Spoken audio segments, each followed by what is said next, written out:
Hello everyone, welcome to the class guys. कैसे हो आप सभी? उम्मीद करता हूं आप सभी बच्चे बहुत अच्छे होंगे, अच्छे से पढ़ाई लिखाई कर रहे होंगे। बच्चों, आज की इस क्लास में हम आपके लिए लेकर के आए हैं करंट इलेक्ट्रिसिटी, जो कि हमारा चैप्टर 3 है। इसका एक ब्रीफ ओवरव्यू मैं आपको देने वाला हूं, जिसके अंदर हम सारे कॉन्सेप्ट जो है इस चैप्टर के बढ़िया से क्लियर कर लेंगे, कवर कर लेंगे, और इस चैप्टर का एक कंप्लीट ओवरव्यू आपको बहुत छोटे से टाइम में मिल जाएगा। बच्चों, अगर आप डिटेल्ड जो है गन शॉट देखना चाहते हैं तो आप यूट्यूब पर सर्च करें चैप्टर 3 क्लास 12 फिजिक्स बाय अभिषेक साहू, आपको वीडियो मिल जाएगी। बढ़िया से एंजॉय करना। अगर आपको लग रहा है कि सर मेरी तो फिजिक्स बर्बाद हो गई, सर 11 तो हाथ से चली गई थी, अब लग रहा है कि 12th भी हाथ से जाने वाली है, तो आपके लिए अभी हम लेकर के आए हैं वॉरियर्स 2.0, जिसके अंदर आपको फिजिक्स की एकदम जो है बिल्कुल चैप्टर 1 से फिर से फिजिक्स पढ़ाई जाएगी। क्योंकि बहुत सारे बच्चों का जो है ये बैकलॉग हो गया था, तो हमने कहा कि भाई बैकलॉग को आप हमारे साथ निपटा लीजिए, तो आपको पता भी नहीं पड़ेगा बैकलॉग कैसे हो गया, और साथ ही साथ आपकी फिजिक्स पैरेलली भी आगे भी बढ़ती जाएगी, है ना। तो 4 जून से हमने स्टार्ट किया है, ठीक। तो आप इसको अभी ज्वाइन कर लो। अगर आप अभी ज्वाइन करोगे तो बच्चों मैं आपसे वादा करता हूं कि अभी ज्वाइन करने पर आपको वॉरियर्स 3.0 की भी एक्सेस मिल जाएगी, सो दैट जब आने वाले बच्चों का हम फिर से रिवीजन करवाएंगे ना, है ना, चैप्टर 1 से फिर से कराएंगे, तो आपका जो है उसके अंदर कवर हो जाएगा। तो वॉरियर 2.0 के साथ आपको अभी परचेज करने पे 1.0 और 3.0 की एक्सेस भी फ्री ऑफ कॉस्ट मिल जाएगी। कुछ एक्स्ट्रा आपको पे नहीं करना होगा अगर आप अभी ज्वाइन करते हैं तो। और इस साल हमारे जो है 1 2 4 10 20 50 नहीं, बहुत बहुत सारे बच्चों के 95 प्लस 90 प्लस मार्क्स आए हैं। हमने लगातार जो है यूट्यूब पर आकर चिल्ला चिल्ला करके बच्चों को बताया है ना, रिजल्ट शो करा है। तो भाई आप अगर जो है मुझसे पढ़ रहे हो तो आप बिल्कुल आंखें बंद करके जो बताया जा रहा है उसको फॉलो करो। गारंटी के साथ पेपर फिजिक्स का कितना भी हार्ड क्यों ना आ जाए, 90 प्लस मिनिमम मार्क्स आपके आएंगे ही आएंगे, अगर आप ढंग से मेरे साथ पढ़ाई लिखाई कर रहे हो तो। सर बैच कैसे ज्वाइन करना है? प्ले स्टोर पे जाओ और ऐप डाउनलोड कर लो, टॉपर्स आई, है ना, और इसके अंदर जाकर के आप जो है आराम से ज्वाइन कर लो और आपकी फिजिक्स एकदम मजबूत हो जाएगी। कोई टेंशन आपको नहीं लेनी है। बाकी वेबसाइट www.topperseye.com, वहां से आप जो है इसको ज्वाइन कर सकते हैं। ठीक है बच्चों, आगे बढ़ जाएंगे और सीधे हम आगे बढ़ेंगे। अच्छा, एक और चीज, जो एप्पल वाले बच्चे हैं, iOS वाले बच्चे, वो Abhishek Sahu sir physics app download करके जो है पढ़ सकते हैं। ठीक है, चलिए हम आगे बढ़ेंगे और यहां पर देखिए क्या बताया जा रहा है आपको कि भाई इलेक्ट्रिक करंट क्या होता है। तो बहुत सिंपल सी बात है, करंट का मतलब है फ्लो। तो इलेक्ट्रिक करंट का मतलब चार्जेस का फ्लो किसी एक पर्टिकुलर डायरेक्शन में। ठीक है, तो करंट कितना बनता है? तो देखो बहुत सिंपल सी बात है, लेट्स से ये मेरे पास कंडक्टर है। अब इस कंडक्टर में अगर चार्जेस एक फिक्स डायरेक्शन में फ्लो होंगे तो हम बोलेंगे करंट बन रहा है। अब करंट कितना बन रहा है? तो उसका जवाब है कि इस particular area of cross section से कितना चार्ज पास हो रहा है एक पर्टिकुलर टाइम में। ठीक है, तो इसी को हम बोलते हैं करंट। तो अगर मान लीजिए यहां से 1 कूलम चार्ज पास हुआ 1 सेकंड में, तो हम बोलते हैं कितना करंट बना? बोला 1 एम्पियर। अगर 10 कूलम चार्ज पास हो गया 1 सेकंड में, तो हम बोलें कितना करंट बना? बोला 10 एम्पियर। अगर मान लो 20 कूलम चार्ज पास हो गया 1 सेकंड में, तो कितना करंट बोला जाएगा? बोला 20 एम्पियर। इसका मतलब क्या है? एक पर्टिकुलर टाइम में कितना चार्ज पास हो रहा है इस एरिया ऑफ क्रॉस सेक्शन से, उतना ज्यादा करंट होगा। तो इसका मतलब rate of flow of charge, किस गति से, किस दर से जो है चार्ज फ्लो हो रहा है किसी भी particular area of cross section से, उसी को हम बोलते हैं इलेक्ट्रिक करंट। फॉर्मूला बन गया करंट का चार्ज अपॉन टाइम। समझ में आ गई बात? तो ये सारी बातें यहां पर क्लियर हो गई। पूछा जाता है कि ये बताइए करंट किस तरह की क्वांटिटी है, स्केलर या वेक्टर? तो नहीं हुआ, है ना, ये 10 और 10 ऑपोजिट डायरेक्शन में होने के बाद भी जो है जीरो नहीं हुआ, 20 एम्पियर हो गया। तो इसका मतलब डायरेक्शन ही कोई इंपॉर्टेंस नहीं। ठीक है, अगर देखो ऐसे जा रहा है तब भी जो है जुड़ के कितना हो गया 20, इसका मतलब डायरेक्शन ही कोई इंपॉर्टेंस नहीं। आप एक वायर है, आप उस वायर को ऐसे लपेट भी लोगे हाथ पे, तो करंट को क्या होगा? कुछ नहीं होगा। तो करंट जो है कैसी क्वांटिटी है? स्केलर क्वांटिटी है, क्योंकि इसकी डायरेक्शन की कोई इंपॉर्टेंस नहीं है। और यहां पर हम बात करें ऐड कैसे करते हैं करंट को, तो एल्जेब्रिक एडिशन करते हैं, है ना। अगर डायरेक्शन के कारण ऐड कर रहे होते तो उसको हम बोलते हैं वेक्टर एडिशन। तो करंट स्केलर क्वांटिटी है, ये एल्जेब्रिक एडिशन को फॉलो करता है। इसका करंट डेंसिटी, तो करंट डेंसिटी बहुत सिंपल सी बात है कि current upon area of cross section जो है उसी को हम बोल रहे हैं करंट डेंसिटी, जिसको हम रिप्रेजेंट करते हैं जे से। और करंट डेंसिटी जो है एक वेक्टर क्वांटिटी है। आपको बहुत सारी बातें इसमें याद नहीं रखनी, बस इतनी बात याद रख लेना, ये फॉर्मूला आपको बार बार काम आएगा। J is equal to I by A, J is equal to I by A. Current density vector quantity और फॉर्मूला आई बाय ए। अगर ये याद रखोगे डिब्बे के अंदर जो लिखा है, तो आपका सारा काम हो जाएगा, ज्यादा दिमाग पे लोड नहीं लेना बच्चों। ठीक है, अच्छा यहां पर एक बात याद रखना कि करंट डेंसिटी और एरिया इनवर्सली प्रोपोर्शनल है। जहां पे एरिया कम होगा वहां पे करंट डेंसिटी ज्यादा होगी, जहां पे एरिया ज्यादा वहां करंट डेंसिटी कम होगी। जनरली क्या होता है कि कोई कंडक्टर है, उसके अंदर सभी इलेक्ट्रॉन फ्री, जो सभी फ्री इलेक्ट्रॉन है वो रैंडम मोशन कर रहे हैं, इधर उधर भाग रहे हैं, जिससे करंट नहीं बन रहा। करंट बनने के लिए जरूरी है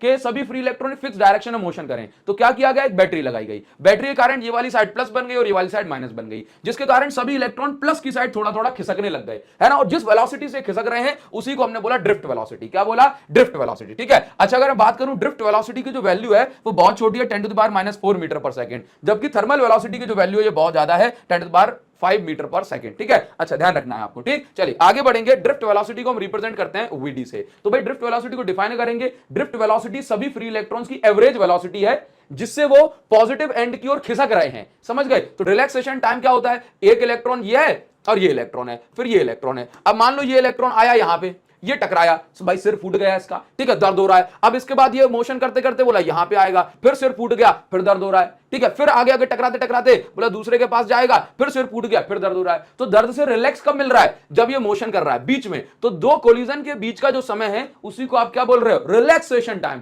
जब कोलाइड कर रहा है तो सिर फूट रहा है, लेकिन जब ये कोलाइड नहीं कर रहा, कोलिजन के जो बीच का समय है ना उसमें मस्त मस्ती काट रहा है, रिलैक्स कर रहा है। तो क्या बोलोगे, the time between two successive collision is called relaxation time. Successive का मतलब पहले के बाद दूसरा, दूसरे के बाद तीसरे कोलिजन के बीच का जो समय है उसको हम रिलैक्सेशन टाइम बोलते हैं, और इसको हम रिप्रेजेंट करते हैं टाउ से। किससे, टाउ से। अब यहां पे सवाल पूछा जाता है कि टेंपरेचर अगर बढ़ा दोगे तो रिलैक्सेशन टाइम को क्या होगा। तो याद रखिए, टेंपरेचर बढ़ा दोगे जल्दी जल्दी जल्दी जल्दी कोलिजन होगा, तो फिर रिलैक्सेशन टाइम जो है ये घट जाएगा। ठीक है, चलिए काफी इंपॉर्टेंट बात है, इसको ध्यान रखेंगे। आगे बढ़ जाते हैं, और यहां पर जो है काफी इंपॉर्टेंट रिलेशन दिया गया है। रिलेशन क्या है, relation between current and drift velocity, यानी कि करंट और ड्रिफ्ट वेलोसिटी के बीच का क्या रिलेशन है। बहुत सिंपल सी बात है, इसको समझो। देखो, मैंने कहा कभी भी किसी कंडक्टर के अंदर कितने फ्री इलेक्ट्रॉन्स पाए जाएंगे, टोटल कितने फ्री इलेक्ट्रॉन्स पाए जाएंगे, तो याद रखना ये पाए जाते हैं capital N is equal to small n into volume. Small n होता है 1 सेंटीमीटर क्यूब में फ्री इलेक्ट्रॉन्स, यानी कि फ्री इलेक्ट्रॉन की डेंसिटी। मतलब ये 1 सेंटीमीटर क्यूब के अंदर इतने फ्री इलेक्ट्रॉन्स, तो टोटल वॉल्यूम के अंदर कितने पाए जाएंगे, बोले टोटल वॉल्यूम का इंटू कर दो। ये एरिया इंटू लेंथ से क्या मिलेगा, वॉल्यूम। अब देखिए मुझे क्या चाहिए, बहुत सिंपल, बहुत बेसिक सी बात मैं आपको यहां पर बता देता हूं। लेट्स से करंट का क्या फॉर्मूला है,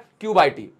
ठीक है, अब क्वांटाइजेशन ऑफ चार्ज से Q को क्या लिख सकता हूं, NE बाई टी। ठीक है, अब कैपिटल N की जगह क्या लिख दिया मैंने अभी बताया, NaL। ठीक है, और E की जगह E।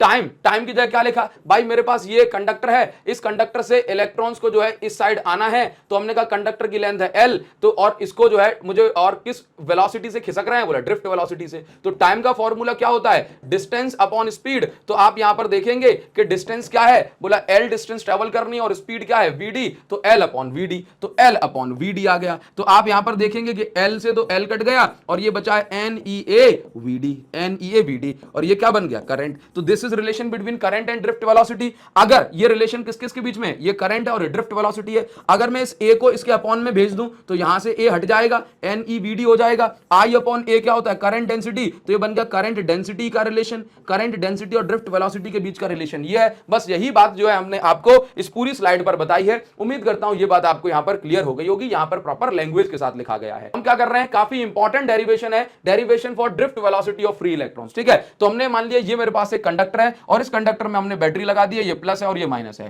तो अब यहां पर क्या होगा, ये वाला प्लस के कारण ये भी प्लस बन जाएगा, और ये भी बन जाएगा, ये बन जाएगा माइनस, क्योंकि ये माइनस से जुड़ा है। तो इस कंडक्टर के अंदर बनेगी इलेक्ट्रिक फील्ड, और वो electric field in free electrons पे लगाएगी फोर्स। और कोई भी चार्ज अगर इलेक्ट्रिक फील्ड में रखा है तो उस पर कितना फोर्स लगता है, तो फोर्स लगता है F is equal to QE।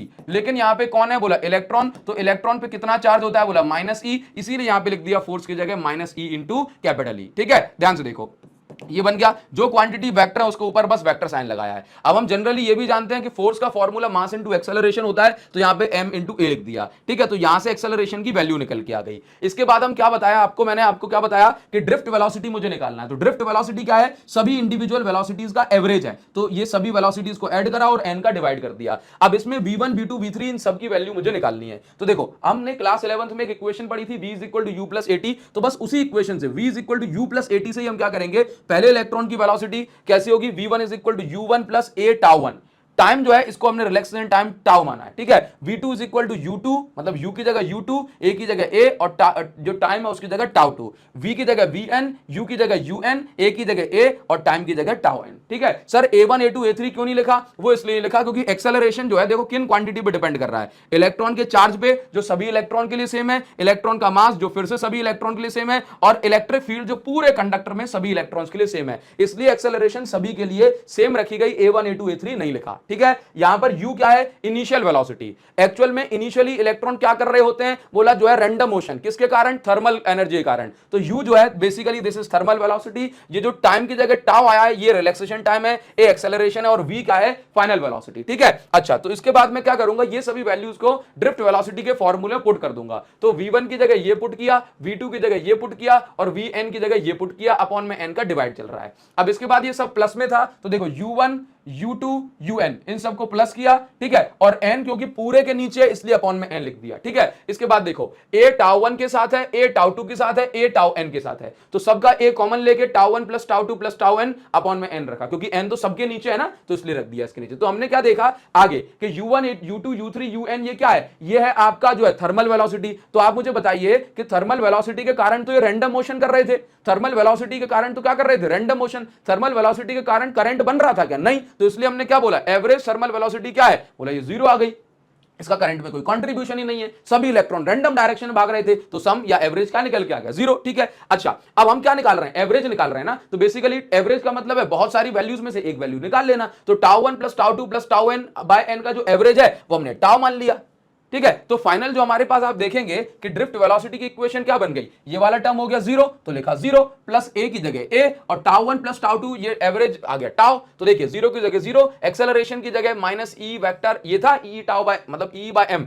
ये फर्स्ट इक्वेशन से एक्सेलरेशन की जो वैल्यू है टाउ की जगह टाउ लिखा। तो अब ये इसके आगे माइनस साइन लगाए और ये वेक्टर फॉर्म भी है, तो हमने क्या कर दिया कि सिर्फ इसका मैग्नीट्यूड ले लिया, यानी कि नो वेक्टर नो डायरेक्शन, तो माइनस साइन हट जाएगा, तो vd की वैल्यू क्या आ गई, e tau by m, minus sign हट गया, only we are taking magnitude, ठीक है, माइनस साइन हट गया। इसके बाद आप जो है ई को आप ऐसे भी लिख सकते हो, देखो E is equal to DV by D R होता है, डीवी क्या है, पोटेंशियल डिफरेंस, डी आर है डिस्टेंस यानी कि लेंथ, तो आप ई को जो है वी बाय एल भी लिख सकते हो, और इस प्रकार से ई जो है ये वी बाय एल हमने लिखा, तो E V tau by M L, ये ड्रिफ्ट वेलोसिटी का फॉर्मूला आ गया। तो ड्रिफ्ट वेलोसिटी का एक ये फॉर्मूला है और ड्रिफ्ट वेलोसिटी का एक ये फॉर्मूला है, इन दोनों फॉर्मूले को आप बच्चों को याद रखना है, ठीक है बच्चों, ध्यान रखोगे। अब ड्रिफ्ट वेलोसिटी के बाद हम इसमें आगे बढ़ जाते हैं और एक और टर्म आता है जिसको हम बोलते हैं मोबिलिटी। ध्यान से सुनिएगा मोबिलिटी क्या होता है। तो जैसे मान लो कि आप एक्चुअल में क्या करते हैं कि करंट का फ्लो होता है जब आप पोटेंशियल डिफरेंस अप्लाई करते हैं, जब आप पोटेंशियल डिफरेंस अप्लाई करते हैं तो पोटेंशियल डिफरेंस अप्लाई करते हैं तो यहां पे ये प्लस और माइनस बन जाता है, जिसके कारण से इसके अंदर इलेक्ट्रिक फील्ड बनने लगती है। यही इलेक्ट्रिक फील्ड तो इन फ्री इलेक्ट्रॉन्स को पकड़ के खींच के लाती है कि नहीं। तो बेसिकली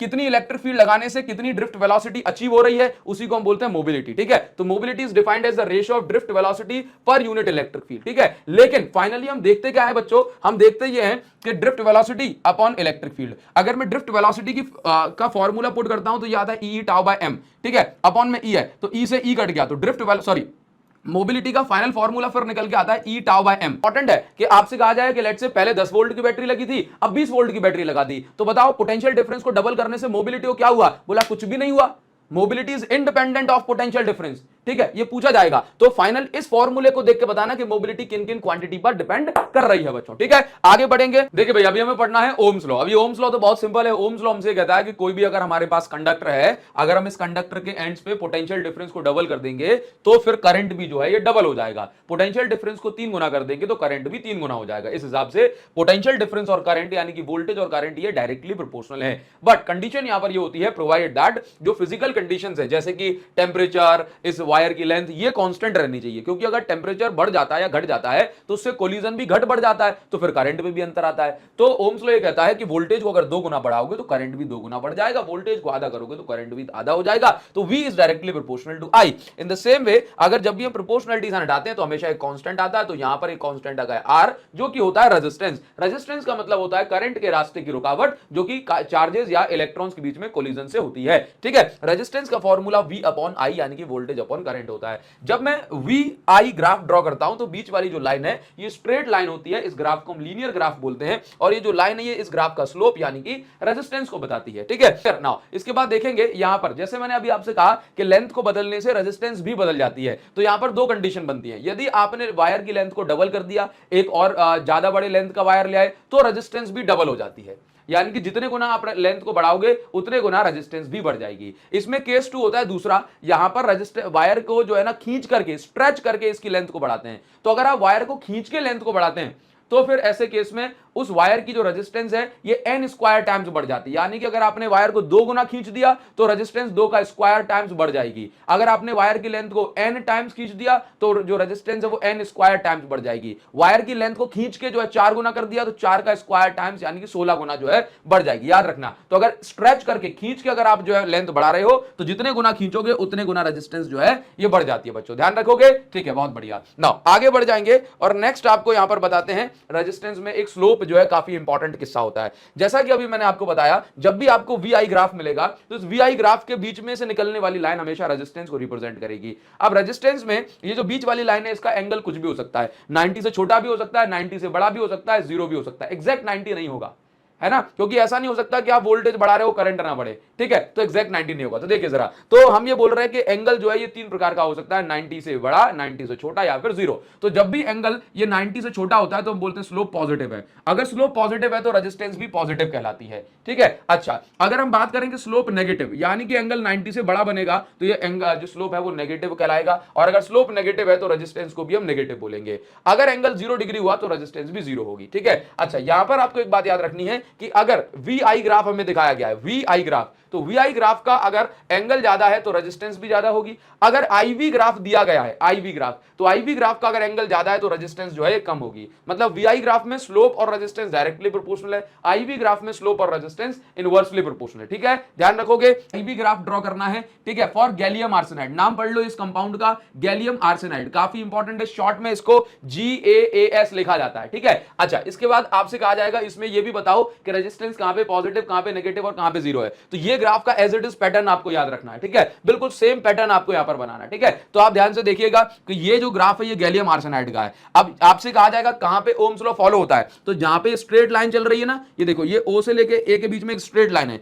तो OA वाले रीजन में ओम्स लॉ फॉलो हो रहा है, ठीक है। अगर आप यहां पे चेक करेंगे C पार्ट को, तो रेजिस्टेंस पॉजिटिव, नेगेटिव या 0 है, कैसे पता पड़ेगा? एंगल से। तो मैंने C पे एक टेंजेंट ड्रॉ किया, टच होती हुई लाइन, तो आप यहां पे चेक करेंगे कि एंगल जो है ये 90 से छोटा है, इसलिए यहां पे रेजिस्टेंस पॉजिटिव आएगी। तो आप यहां पर देख रहे हैं C पॉइंट पे रेजिस्टेंस को पॉजिटिव बताया। इसी प्रकार से अगर B पॉइंट पे चेक करना है कि रेजिस्टेंस कैसी है, तो आपने यहां भी एक टेंजेंट ड्रॉ किया, टेंजेंट ड्रॉ किया तो हमने चेक किया कि एंगल जो है तो 90 से बड़ा बैठ रहा है, तो अगर एंगल 90 से बड़ा है तो स्लोप जो है आपका नेगेटिव, यानी कि रेजिस्टेंस भी नेगेटिव हो जाएगी। तो B पॉइंट पे रेजिस्टेंस नेगेटिव। काफी इंपॉर्टेंट जो है बातें मैं आपको इस क्लास में बता रहा हूं, सिर्फ इंपॉर्टेंट, नथिंग एल्स। तो आप यहां पर देखिए, मेटल में आपने टेंपरेचर बढ़ाया तो रेजिस्टेंस बढ़ी, और ये रेजिस्टेंस कैसे बढ़ती है? एक्सपोनेंशियली, बहुत जल्दी जल्दी। तो आप देख रहे हो स्टार्टिंग में रेजिस्टिविटी ये धीमे धीमे बढ़ रही है और बाद में ये एक्सपोनेंशियल इसकी ग्रोथ हो गई, ठीक है। ये मेटल के लिए है, ठीक। अच्छा, चाहे रेजिस्टेंस वर्सेस टेंपरेचर बोले या रेजिस्टिविटी वर्सेस टेंपरेचर, एक ही बात है ना। इसके बाद अलॉय की अगर बात करूंगा तो आप यहां पर देखेंगे कि ऑलरेडी रेजिस्टिविटी बहुत आई है, इसीलिए हमने 0 से स्टार्ट नहीं किया। इसके बाद टेंपरेचर बढ़ा रहे हो, देखो धीमे धीमे इसकी रेजिस्टिविटी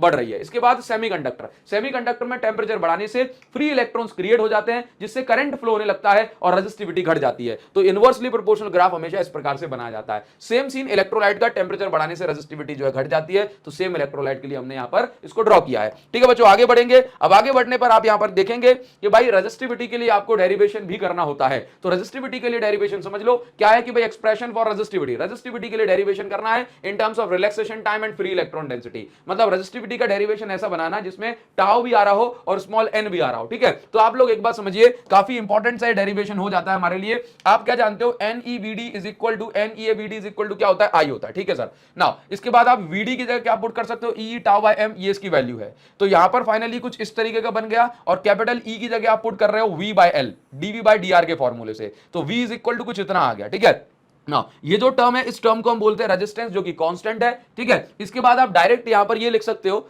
तो यहां पर देखो ये कांस्टेंट है तो हमने इसकी जगह R लिख दिया। ये देखो V, ये कांस्टेंट, जिसकी वैल्यू हमने R लिख दी, और ये I हो गया। डायरेक्टली प्रोपोर्शनल लग जाएगा, रेजिस्टेंस हटेगा तो ये V directly proportional to I। यहां तक ये हमने ओम्स लॉ को प्रूव कर दिया। इसके बाद हमने यहां पर क्या देखा कि भाई साहब इसकी जगह आपने क्या लिखा है? रेजिस्टेंस, तो आपने लिखा R is equal to ML upon NE square A tau. R की जगह आप क्या लिख सकते हो? Rho L by A। तो ये आप देख रहे हो L बाय A से L बाय A कट गया, तो रेजिस्टिविटी का फाइनली फॉर्मूला हमारे ये निकल के आ गया NE square M upon NE square tau. किसका फॉर्मूला आ गया? रेजिस्टिविटी। क्या आ गया? M upon NE square tau. ध्यान रखिएगा, इसको काफी इंपॉर्टेंट है। इसके बाद vector form of Ohm's law भी आपसे पूछ लिया जाता है, तो ओम्स लॉ का वेक्टर फॉर्म कैसे बताना है? तो I is equal to NEVD होता है, VD की जगह हमने लगा दिया E टाउ बाय M। इसके बाद आप यहां पर देखिए कि अगर इस A को अपॉन में भेज दूंगा तो I बाय A आ जाएगा, जिसको हम बोलते हैं current density J। NE square tau by M, अभी हमने निकाला कि M upon NE square tau ये होता है रेजिस्टिविटी। तो यहां पर ये क्या बन गया? 1 अपॉन रेजिस्टिविटी, और ये हो गया मेरे पास इलेक्ट्रिक फील्ड की जगह E। तो यहां पर आप ये देखिए कि यहां पर 1 अपॉन रेजिस्टिविटी, रेजिस्टिविटी का उल्टा होता है कंडक्टिविटी, जिसको हम बोलते हैं सिग्मा। क्या बोलते हैं? सिग्मा।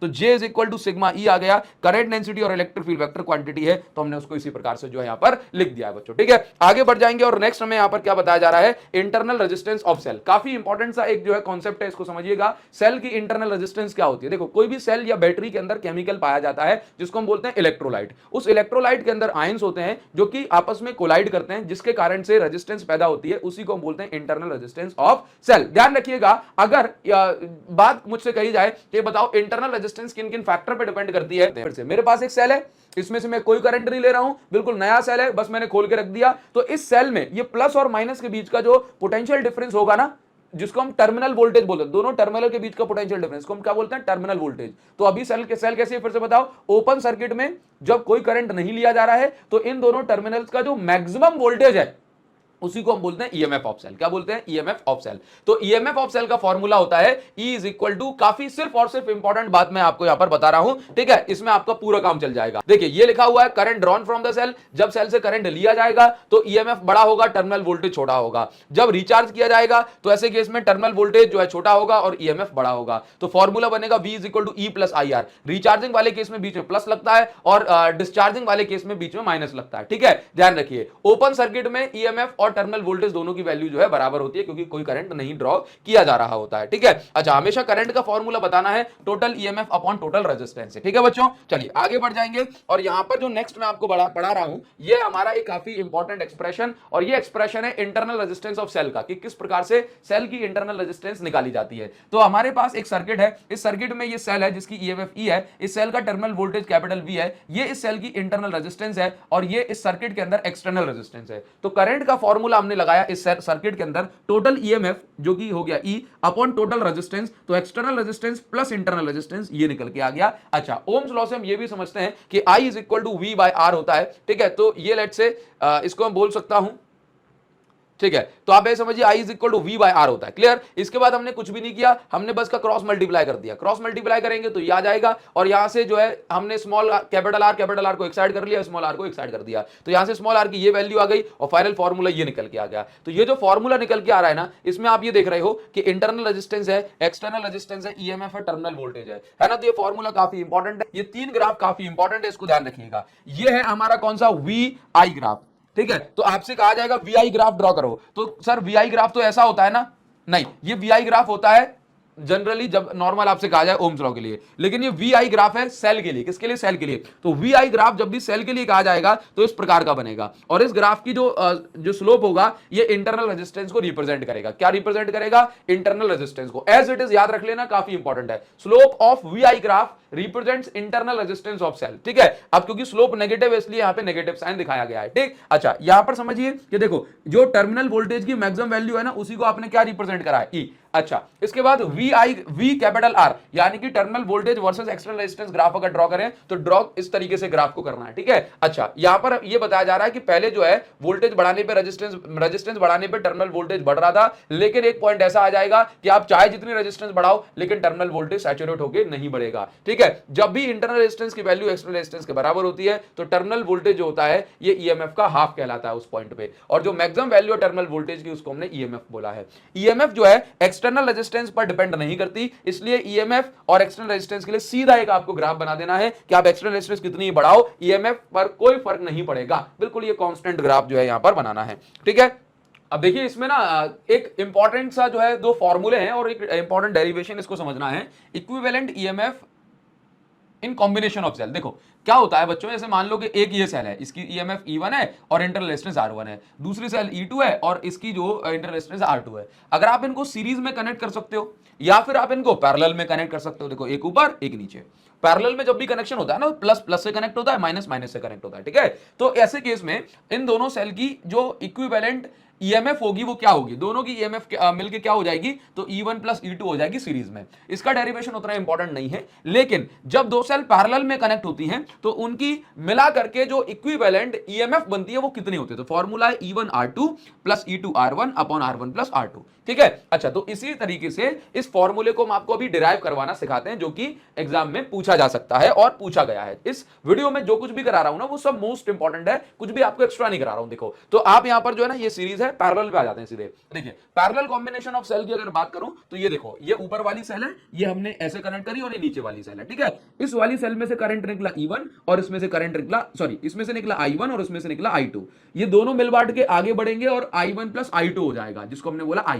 देखो इस सर्किट में जितना करंट बाहर निकलता है उतना ही अंदर घुसता है, बहुत सिंपल ना। अब देखिए अगर मैं बात करूंगा पहली सेल की, तो देखो ये दोनों पैरेलल में है ना, इसलिए हम दोनों का वोल्टेज यानी कि V जो होगा वो सेम होगा, पैरेलल में हमेशा वोल्टेज सेम होता है। तो आप देखिए पहली सेल के लिए देखो फॉर्मूला तो है V is equal to E minus IR, ठीक है। तो अब आप चेक करेंगे अगर पहली सेल है तो V को छोड़ के सबके आगे 1 1 1 लगा दें, क्योंकि पहली सेल है तो यहां से I1 की वैल्यू निकल गई। इसी प्रकार से दूसरी सेल के लिए I2 की वैल्यू निकाल लेंगे। हमने यहां पर क्या देखा है कि I is equal to I1 plus I2 होता है, तो I is equal to I1 की वैल्यू रखी, I2 की वैल्यू रखी। इसके बाद एलसीएम लेंगे, R1 R2 आएगा, R2 का इससे इंटू, R1 का इससे इंटू, फिर उसके बाद R1 R2 को क्रॉस मल्टीप्लाई कर देंगे, ये हो जाएगा।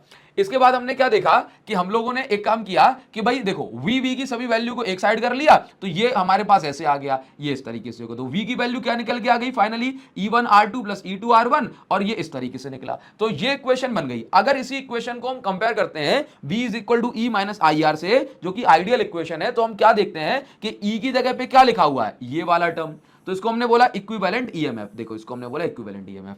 आई की जगह पे तो देखो आई है, लेकिन स्मॉल आर इंटरनल रेजिस्टेंस की जगह पे क्या है, ये वाला टर्म। तो हमने जो इंटरनल रेजिस्टेंस है ना, उसकी वैल्यू निकाल दी R1 R2 अपन R1 प्लस R2, ठीक है बच्चों। तो इस प्रकार से ये डेरिवेशन हो जाता है कंप्लीट। एक पूरा प्रोसीजर जो है मैंने बिल्कुल आपको बहुत आसान तरीके से यहाँ पे समझा दिया है, ठीक। चलिए अब आप आगे बढ़ेंगे और यहाँ पर जो है छोटी सी बात समझिए, series and parallel combination although syllabus हटा हुआ है, बट इसके जो कॉन्सेप्चुअल यूजेस हैं वो हमेशा आते रहते हैं। तो जब भी रेजिस्टेंस सीरीज में कनेक्ट होती है तो इक्विवेलेंट रेजिस्टेंस का फॉर्मूला होता है R1 plus R2 plus R3, और पैरेलल में कनेक्ट होती हैं तो फॉर्मूला होता है R1 R2 अपन R1 प्लस R2, दो रेजिस्टेंस के लिए, ज्यादा है तो 1 upon R1 is equal to 1 upon R1 plus 1 upon R2 plus 1 upon R3, ये चलती है, ठीक है। अगर सेम रेजिस्टेंसेस पैरेलल में लगी हुई हैं, है ना, तो उस रेजिस्टेंस की वैल्यू में जितनी ब्रांचेस हैं उसका डिवाइड करके निकाल लेते हैं इक्विवेलेंट रेजिस्टेंस, ठीक है। जैसे मान लीजिए कि R रेजिस्टेंसेस पैरेलल में और टोटल कितनी रेजिस्टेंसेस है M, तो M का डिवाइड कर देंगे तो R by M equivalent resistance निकल के आ जाएगी। इस कॉन्सेप्ट का हम यूज करते हैं सेल के सीरीज एंड पैरेलल कॉम्बिनेशन में। पिछले जो डेरिवेशन में हमने निकाला था कि भाई इक्विवेलेंट ईएमएफ क्या होगी, लेकिन अब हम ये बताने वाले हैं यदि हमारे पास n number of cell series में लगेंगी तो मैक्सिमम करंट की कंडीशन क्या होगी, पैरेलल में लगेंगी तो मैक्सिमम करंट की कंडीशन क्या होगी, और मिक्स्ड कॉम्बिनेशन में लगेंगी तो मैक्सिमम करंट कंडीशन क्या होगी। तो हमने क्या किया, n नंबर ऑफ सेल, सभी की ईएमएफ E है, इसको हमने सीरीज में लगा दिया। हर किसी की इंटर रेजिस्टेंस R है और यहां पर एक्सटर्नल रेजिस्टेंस कैपिटल R है। तो करंट का फॉर्मूला टोटल ईएमएफ, तो n सेल है तो NE upon total resistance, external plus internal. देखो सभी स्मॉल आर n सेल है तो NR हो गई, तो ये हो गया। मैक्सिमम करंट के लिए हमेशा याद रखिए, मैक्सिमम करंट के लिए कैपिटल R की वैल्यू बड़ी होगी तो फाइनल ये निकल के आएगा। भाई जो वैल्यू बड़ी होती है उसको रखते हैं और दूसरी वाली वैल्यू को इग्नोर कर देते हैं। तो यहां पर NR को हमने कर दिया इग्नोर, ठीक है। तो इसको हमने NR को इग्नोर किया तो ये बच गया NE अपॉन कैपिटल R। तो यहां पर देख रहे हो कि जो करंट है वो n सेल के बराबर है, इसीलिए मैक्सिमम करंट की कंडीशन है। अब देखो अगर मैं NR को जो है बड़ा मान लूं तो मुझे R को इग्नोर करना पड़ेगा। अगर मैंने R को इग्नोर करा तो ये R हट जाएगा, NR बचेगा, तो n से n कट गया। तो यहां पे पा रहा हूं कि यहां पे तो n सामने आ ही रहा, मतलब इस वाले केस में एक सेल के बराबर ही करंट मिलेगा चाहे बहुत सारी सेल्स लगी हो। तो ये जो कंडीशन है this is for maximum current. अगर ऐसी कंडीशन बनेगी तो इस सर्किट से हमें मैक्सिमम करंट मिलेगा।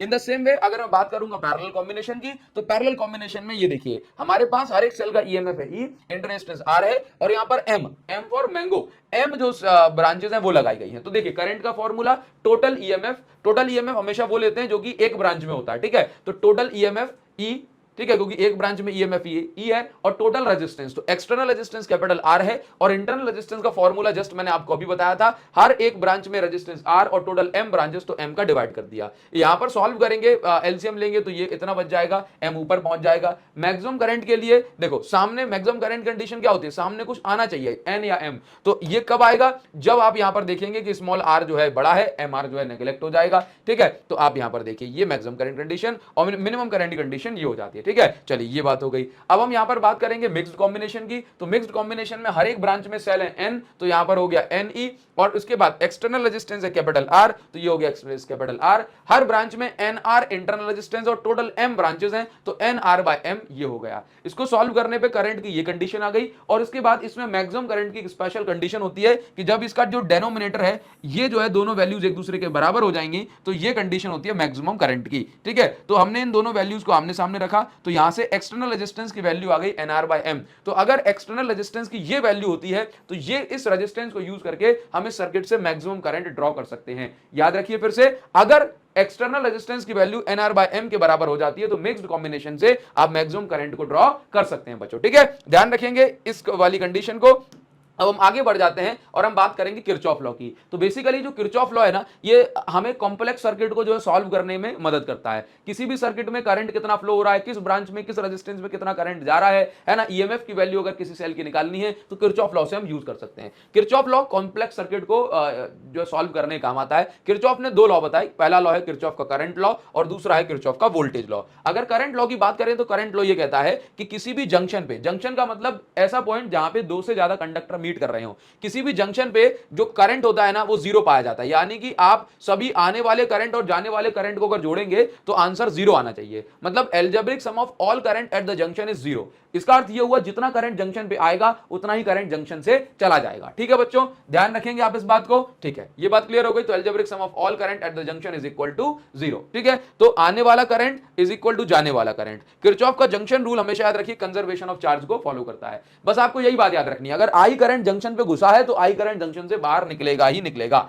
ठीक है, ये तो हुआ किरचॉफ का करंट लॉ। इसके बाद आता है किरचॉफ का वोल्टेज लॉ। किरचॉफ का वोल्टेज लॉ हमसे क्या कहता है समझो, लेकिन उससे पहले हमें यह समझना पड़ेगा कि जब जब करंट के रास्ते में कोई भी रेजिस्टेंस आती है हमेशा याद रखो पोटेंशियल जो है बदलता है। ठीक है, देखिए जब देखो यहां का पोटेंशियल अगर कुछ भी होगा तो यहां का पोटेंशियल जो है बदलेगा नहीं जब तक रेजिस्टेंस नहीं आएगी। जैसी रेजिस्टेंस आई पोटेंशियल बदला, है ना, जैसी रेजिस्टेंस आई पोटेंशियल बदला, जैसी रेजिस्टेंस आई पोटेंशियल बदला। तो यहां पर किरचॉफ का वोल्टेज लॉ ये कहता है कि भाई जितनी बार पोटेंशियल बदलेगा ना उन सबको जोड़ दोगे तो आंसर जीरो आएगा। मतलब sum of all change in potential difference in a close loop is always equal to zero. ठीक है, अच्छा ये बात हो गई। इसके बाद ना इसका एक तरीका होता है, हमेशा जब भी हम किरचॉफ का वोल्टेज लॉ अप्लाई कर रहे होते हैं तो यहां पर दो बातें होती है, एक होती है करंट की डायरेक्शन और एक होती है हमारे चलने की डायरेक्शन, हमारी डायरेक्शन ऑफ कैलकुलेशन। तो अगर मेरी डायरेक्शन और करंट की डायरेक्शन ऑपोजिट है तो हम हमेशा जो है कैसा साइन लेंगे, पॉजिटिव साइन लेंगे। यानी कि इस ब्रांच में देखो ए बी में अगर मैं जा रहा हूं ए टू बी और करंट जा रहा है बी टू ए, तो हम ये देखेंगे कि आई इंटू आर, वोल्टेज का फॉर्मूला क्या है आई आर, तो आई इंटू आर जो होगा ये पॉजिटिव होगा। अगर मेरी डायरेक्शन और करंट की डायरेक्शन सेम हो गई, जैसे मैं जा रहा हूं ए टू बी और करंट भी जा रहा है ए टू बी, तो यहां पर हम नेगेटिव साइन लेंगे आई इंटू आर और ये माइनस का। ठीक है, अच्छा अगर मैं बात करूं कि ये तो रेजिस्टेंस के लिए रूल हो गया, अगर हम चलते चलते हमारे रास्ते में बैटरी आ जाए तो अगर हम बड़े से छोटे टर्मिनल की ओर जाऊंगा तो जीवन में बड़े से छोटे की ओर गए, लॉस हुआ तो माइनस का साइन लगाएंगे, माइनस ई। ठीक है, माइनस E1 माइनस E2 है, बैटरी जितने ही वोल्ट की लगी है। छोटे से बड़े की ओर आएंगे, जीवन में सक्सेस मिली तो इसका मतलब पॉजिटिविटी आई, तो यहां पर प्लस साइन लगा दिया जाएगा, प्लस E1 प्लस E2 है जो भी बैटरी का साइन है। ठीक है, जैसे आपको यहां पर एग्जांपल के तौर पे इस सर्किट में किस तरीके से अप्लाई किया जाता है किरचॉफ का वोल्टेज लॉ वो सिखाते हैं। जैसे मान लीजिए यहां पर आपको क्या बताया गया कि ये हमारे पास एक क्लोज लूप है और यहां पर देखो लेट्स से ये बैटरी E1 है, ये देखो ये बैटरी है, इसका ईएमएफ E1 है, ये बैटरी है, इसका ईएमएफ E2 है, ये रेजिस्टेंस है R1, ये रेजिस्टेंस है R2, ये रेजिस्टेंस है R। अब देखना इसमें से करंट I2 गया, इसमें से करंट I1 गया, इस पॉइंट पे आके दोनों जुड़ गए, यहां पे पहुंचा I1 प्लस I2। अब आपको कुछ भी नहीं करना है, अब आपको बस एक लूप डिसाइड कर लेना है, ये आपको क्वेश्चन में मिल जाएगा। ठीक है, आपको लूप डिसाइड करना है कैसे किरचॉफ का वोल्टेज लॉ अप्लाई करते हैं। केवीएल अप्लाई करना सीख गए तो फिर आप कुछ भी कर सकते हो। ठीक है, तो हम सबसे पहले हमने एक लूप ले लिया। लूप कौन सा ले लिया हमने, जो मर्जी कपड़े। तो जैसे अगर मैं बी सी एफ ई लेता हूं, ठीक है, तो बी से सी तक जा रहा हूं तो मैंने डायरेक्शन ऑफ कैलकुलेशन ले ली, जैसे मैंने रेड एरो से बता दिया। ये मैं अपने मन से कुछ भी ले सकता हूं, मैं हमेशा एंटी क्लॉकवाइज लेने की कोशिश करता हूं। ठीक है, देखिए तो बी टू सी मैं जा रहा हूं, बी टू सी और करंट भी इस ब्रांच में बी टू सी, तो माइनस का साइन आएगा, current into resistance. C to F में कुछ भी नहीं है तो कुछ नहीं लिखना। एफ टू ई जाते समय ये देखो ये बैटरी का छोटा टर्मिनल छोटे से बड़े की ओर गया तो प्लस साइन आएगा, तो प्लस का E1। अब मैं जा रहा हूं यहां से यहां तो करंट भी जा रहा है ऐसे में सेम डायरेक्शन में, तो माइनस का साइन आएगा, minus I1 R1 equal to 0। ठीक है, अब आ गए दूसरे लूप में जो कि है हमारे पास ए ई एफ डी ए। अब ए से ई में गए, कुछ नहीं लिखना पड़ा, ई से एफ में आए तो देखो मैं जा रहा हूं E to F, current opposite direction में इसलिए प्लस साइन। अब देखो यहां पर आ गए बैटरी के बाद प्लस से माइनस में, तो यहां पे माइनस साइन आया छोटे टर्मिनल की ओर। इसके बाद डी से ए जाते समय छोटे से बड़े टर्मिनल की ओर गया, इसलिए प्लस साइन आया। यहां से आगे बढ़ते समय I2 इंटू R2 मैं जा रहा हूं सेम डायरेक्शन में, करंट जा रहा है तो यहां पर माइनस साइन लगाया। ठीक है, तो इस प्रकार से इन्हीं दोनों इक्वेशन सॉल्व करके हम किरचॉफ का वोल्टेज लॉ अप्लाई कर सकते हैं। ठीक है, तो आप ये समझ गए अगर हम दोनों की डायरेक्शन सेम है तो यहां पर काम नेगेटिव आएगा, ठीक है, यानी कि IR। तो सेम जो है आप इसका जो स्क्रीनशॉट ले सकते हैं और इस फॉर्मूले में कैसे मैंने जो है अप्लाई करा गया है, जैसे SPQS में देख लो, मैं S2P जा रहा हूं तो -5 लगा दिया, क्योंकि बड़े से छोटे की ओर। P2Q जा रहा हूं, करंट भी P2Q, तो देखो कैसा साइन आएगा, बोला माइनस का साइन। कितना कितना करंट है वो सब यहां पर दिखाया गया है, तो आप इसको जो है खुद से ट्राई एक बार कर सकते हो। अभी हम आ जाएंगे व्हीटस्टोन ब्रिज पे। तो याद रखिए व्हीटस्टोन ब्रिज क्या है, ऐसा एक क्वाड्रिलेटरल है रेजिस्टेंसेस का एक ऐसा अरेंजमेंट है जिसके अंदर 3 रेजिस्टेंसेस नोन होती हैं, एक रेजिस्टेंस अननोन होती है। तो इसके अंदर हम क्या करते हैं कि किरचॉफ वोल्टेज लॉ अप्लाई करके इसकी एक बैलेंस कंडीशन डिराइव करते हैं। एक बार फिर से, व्हीटस्टोन ब्रिज एक ऐसा रेजिस्टेंसेस का अरेंजमेंट है जिसमें 4 रेजिस्टेंसेस क्वाड्रिलेटरल के फॉर्म में अरेंज होती हैं, बीच में एक गैल्वेनोमीटर लगा होता है जिसको हम 5वीं ब्रांच भी कह सकते हैं। व्हीटस्टोन ब्रिज में एक कंडीशन होती है बैलेंस कंडीशन, मतलब जब इस BD ब्रांच में कोई करंट फ्लो नहीं होता तो हम इसको बोलते हैं कि भाई ये बैलेंस कंडीशन है, और जब इस ब्रांच में कोई करंट फ्लो ही नहीं होता तो जो गैल्वेनोमीटर जो लगा हुआ है इसके अंदर 0 करंट जाता है और ये ब्रांच जो है हमारे किसी काम की नहीं रहती, हम इसको हटा देते हैं, ठीक है। तो बैलेंस कंडीशन में आप हमेशा एक बात याद रखो कि गैल्वेनोमीटर में करंट 0 हो जाता है, और बैलेंस कंडीशन जब भी होती है तो अल्टीमेटली हम ये जो फॉर्म है ये डिराइव कर सकते हैं, ठीक है। ये बैलेंस कंडीशन की पहचान है। जैसे 4 रेजिस्टेंस लगी है PQRS, तो P/Q का जो रेशियो होगा बैलेंस कंडीशन में R/S के बराबर होगा। अब इस अरेंजमेंट को समझिए, ये बैटरी लगी है, ये प्लस टर्मिनल, ये माइनस टर्मिनल, यहां से करंट गया, 2 रास्तों बट गया, I1 ऊपर I2 नीचे। यहां से अगर नीचे करंट जाता है IG, तो I1 में से IG घट गया तो I1 माइनस IG, ये IG नीचे से आया, ये I2 यहां से आया, दोनों जुड़ गए तो I2 प्लस IG ये लग गया, और यहां पर आप देखेंगे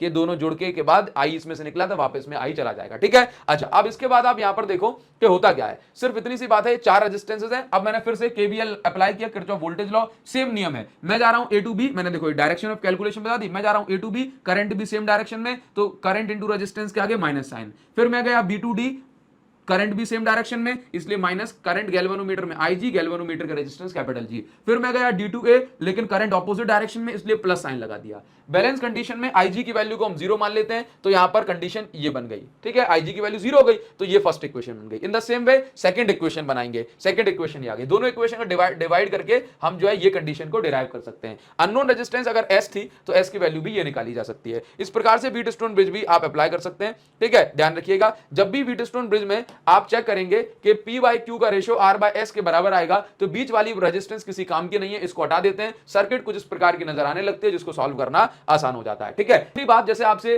कभी पूछ लिया जाए कि सीरीज में और पैरेलल में बल्ब लगे होते हैं तो कौन सा बल्ब ज्यादा ग्लो करता है ना, तो बेसिकली आपको कुछ नियम मैंने यहां पे लिख दिए हैं। अगर सीरीज में बल्ब लगे हों तो जिसकी पावर कम है वो ज्यादा ग्लो करेगा, पैरेलल में बल्ब लगे हों तो जिसकी पावर ज्यादा है वो ज्यादा ग्लो करेगा, और अगर सेपरेट लगे हैं तो जिसकी पावर ज्यादा है वो ज्यादा ग्लो करेगा। हमेशा याद रखिए, अगर पावर ज्यादा होती है तो रेजिस्टेंस कम होती है, अगर पावर कम तो रेजिस्टेंस ज्यादा होती है। ये नियम आप याद रख लो, सामने से आप स्क्रीनशॉट ले सकते हैं, ठीक है। तो ये चैप्टर के सभी इंपॉर्टेंट पॉइंट्स को हमने जो है डिस्कस कर लिया है। डिटेल लेक्चर भी हम इस पे 4 साढ़े 4 घंटे कर चुके हैं। आप सर्च करेंगे chapter 3 current electricity gun shot bye अभिषेक साहू सर। वॉरियर्स बैच आप अभी ज्वाइन कर सकते हैं। वॉरियर्स 2.0 ज्वाइन करने वाले सभी बच्चों को अगर आप अभी ज्वाइन करते हो ना, है ना, वॉरियर्स 2.0 फॉर फिजिक्स, तो आपको जो है मैं वॉरियर्स 3.0 की फ्री एक्सेस दे दूंगा अगर आप अभी ज्वाइन करते हैं, तो इसके बाद नहीं मिलेगी। थैंक यू सो मच बच्चों, thanks a lot, see you again in the next video, thank you.